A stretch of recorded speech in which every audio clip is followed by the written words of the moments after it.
Pagkatapos ng unos na tumama sa ating bansa, paano nga ba isasalba ng pamahalaan ang mga biktima na nawalan ng bahay, kuryente at trabaho? Muli mo kaming balitaan, Roby Cerezo. Mission report ng NDRRMC kahapon, November 19, alas 6 ng umaga, ito ang kabuuang pinsalang dulot ng bagyong Yolanda. Umabot na sa 11.7 billion pesos ang pinsala sa infrastruktura at agrikultura. Ang sanib pwersang tulungan naman ng mga ahensya ng gobyerno, LGUs at NGOs ay umabot na sa 372 million pesos. Bukod sa relief na pagkain, tubig at damit para sa Eastern Visayas, alamin naman natin ang plano ng gobyerno sa pabahay, kuryente at trabahong aasahan ng ating mga kababayan. Para sa housing rehabilitation, ayon kay Vice President Binay na Chairman ng Housing and Urban Development Coordinating Council, ang mga nawalan ng tahanan dahil sa hagupit na dulot ni Yolanda ay mabibigyan ng panibagong weather-resistant housing models kung saan ang disenyo ay manggagaling sa DPWH.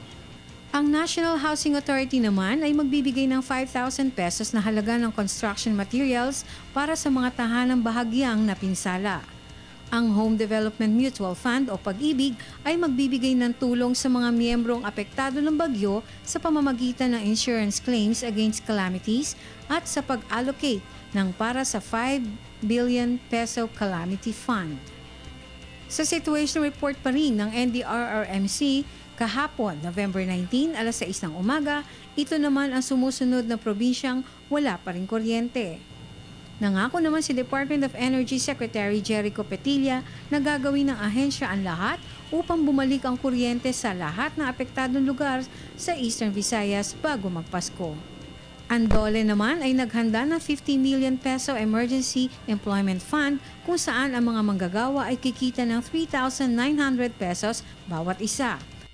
Ilalim ng programang ito, Andole ay magtatanggap na mahigit 10,000 manggagawa mula sa Leyte at tig 1,000 manggagawa sa Eastern Samar at Western Samar.